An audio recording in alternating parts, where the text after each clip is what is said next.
Assalamualaikum warahmatullahi wabarakatuh. Salam sejahtera untuk kita semua.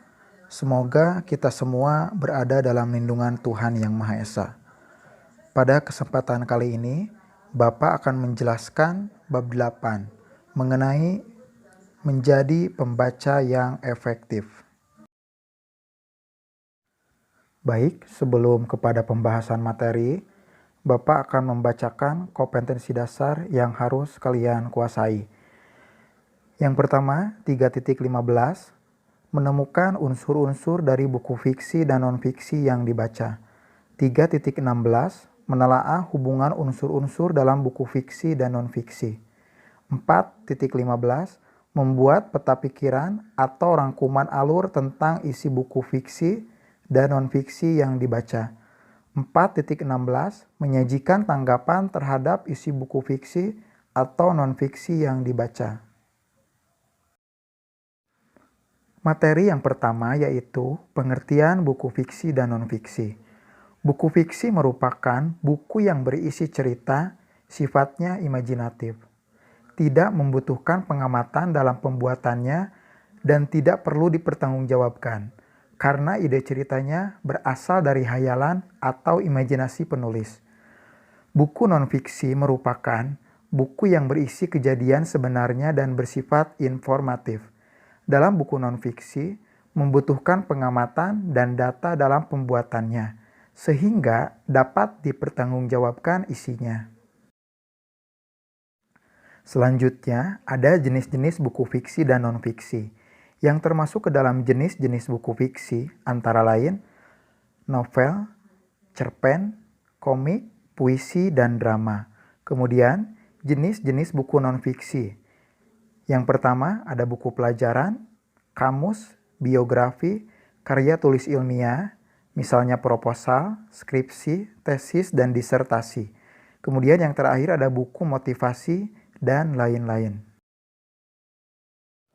Selanjutnya, ada unsur-unsur buku non-fiksi yang dapat dikomentari antara lain bagian cover buku, rincian subbab buku, judul subbab, isi buku, cara menyajikan isi buku, bahasa yang digunakan, dan sistematika. Kemudian, ada unsur-unsur buku fiksi yang dapat dikomentari antara lain bagian cover buku, rincian subbab buku, judul subbab, tokoh dan penokohan, tema cerita, bahasa yang digunakan, dan penyajian alur cerita. Nah, sekarang kalian pasti sudah sering mendengar istilah antara resensi dan review buku. Yang menjadi pertanyaannya, apakah resensi dan review buku itu berbeda atau sama? Ayo, berbeda atau sama? Oke, Bapak jelaskan. Resensi adalah suatu penilaian terhadap suatu karya, mengandung kelebihan, kekurangan, dan informasi yang diperoleh dari buku yang dibaca. Review adalah mengkaji buku dengan pemahaman yang lebih luas dan mendalam. Biasanya, istilah review suatu karya tulis lebih sering digunakan dalam hal akademis. Lewat review buku, berarti kamu tidak hanya meringkas isi buku melainkan juga mengolah referensi, membandingkan dan memberi pendapat pribadi berdasarkan referensi ilmiah, serta menyimpulkan isi buku dengan pendapat pribadi. Tujuan dari melakukan review buku adalah memberikan pandanganmu mengenai isi buku yang telah dibaca. Nah, lantas apa sih yang menjadi persamaan dan perbedaan antara resensi dan review buku? Yang pertama, persamaan resensi dan review buku antara lain, sama-sama mengulas suatu karya berupa jurnal, buku, dan sebagainya. Yang kedua, menjelaskan isi gambaran. Yang ketiga, sama-sama membuat ringkasan buku. Yang keempat, memiliki objek yang sama yaitu buku. Yang kelima, memiliki tujuan memberikan penilaian terhadap suatu buku. Yang keenam, mempromosikan kepada halayak yang belum mengetahui karya tersebut. Selanjutnya, perbedaan resensi buku dan review buku. Yang pertama, resensi buku lebih simpel, sedangkan review buku jabaran atau uraiannya lebih luas.